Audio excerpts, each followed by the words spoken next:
Tell me about the Loper Bright case. Sure. So Loper Bright is the case that overruled the Chevron Doctrine. And the Chevron Doctrine originally required that if there is an agency statute that governs an agency's conduct, the agency gets deference, meaning a thumb on the scale, when it's interpreting what that statute might mean as it's carrying out its duties. Loper Bright determined that that framework was inconsistent with the Administrative Procedures Act, and instead that moving forward, courts should decide all of those statutory interpretation cases as a de novo matter, meaning the agency doesn't get any sort of special head start. How much difference did federal court have to give to an administrative agency under the Chevron Doctrine? Sure. So the court would originally make a step one determination about whether the statute was ambiguous or not. That's in the eye of the beholder sometimes. But if the court determined that the statute was ambiguous in the relevant sense, meaning it didn't resolve the question the agency was facing, it would defer to the agency's view of the meaning so long as the agency's interpretation was well explained and reasonable. Hey everyone, welcome back. Today we're diving into a tense Judiciary Committee moment. Senator Kennedy grilling Professor Hermandorfer on landmark legal principles. We'll break down the Loper Brightite case and the public rights doctrine.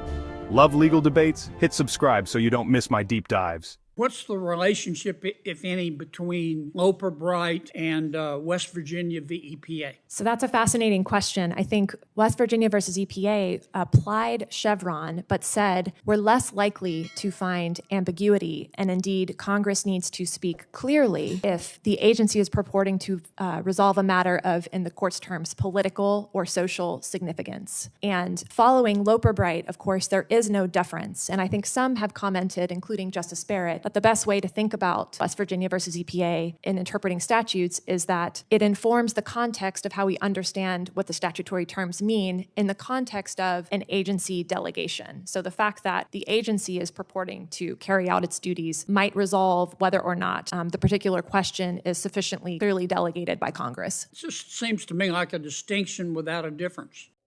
Let's start with the Loper Brightite case. This case overruled the famous Chevron Doctrine, which gave federal agencies deference when interpreting statutes. Now courts must interpret statutes from scratch, de novo, without giving agencies a special advantage. If you want to stay updated on big legal cases, smash that subscribe button now. Under Chevron, courts first asked if a statute was clear. If not, they deferred to the agency's reasonable interpretation. But Loper Bright changed this. Now courts must interpret laws themselves, with no automatic deference. What's the link between Loper Brightite and West Virginia v. EPA? I mean, doesn't Loper Bright wipe out the need for West Virginia v. EPA? Why do we still need a major questions doctrine? So it's certainly true that West Virginia versus EPA, I think, was partially driven by non-delegation doctrine concerns and concerns about deferring to agencies when doing so threatened our separation of powers. After Chevron has been overruled, of course, that might be relevant in a smaller number of cases, but I do think that the major questions doctrine still has vitality in understanding the best meaning of the statute as Loper Bright now requires. Kennedy asked about the public rights doctrine, an important legal concept.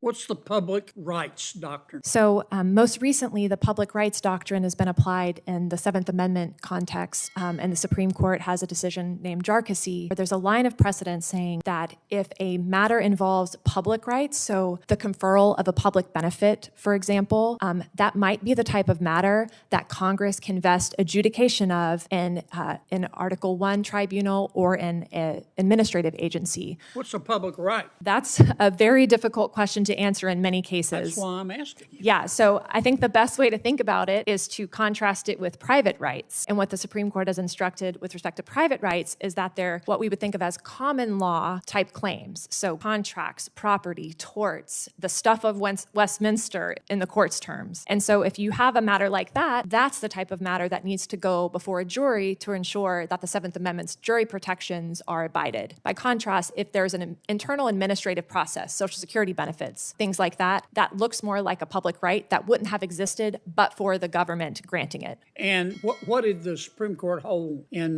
was it Jarkissi? That's right. What did the Supreme Court hold? So the Supreme Court there held that certain matters of Securities and Exchange Commission actually looked more like common law fraud claims and more like property-based claims that must be tried to a jury in court and cannot be vested in the in-house SEC proceedings to be tried before an administrative tribunal. Kennedy asked, could you ever ever advise ignoring a federal court order? District court rules in a case. You got plaintiff or defendant and defendant. You're representing the plaintiff. Your plaintiff is very unhappy. Are there any circumstances under which you would advise the plaintiff to ignore the federal court order? So, of course, as a judicial nominee, I would be trying to I issue don't want to proper split orders. hairs here. No, the normal process is to I know what the seek normal appellate process review. is. Can you think of any circumstances where you would tell the plaintiff, nope, you don't pay attention to this federal judge? So the problem with answering it that categorically is that there are potentially some very extraordinary situations you could imagine Like that what? could come before me as a Like judge. what? Kennedy's questioning of Hermandorfer highlighted key issues in administrative and constitutional law, shaping how agencies, courts, and the public interact. For more legal breakdowns, hit subscribe and let me know what topics you want next. Thanks for watching.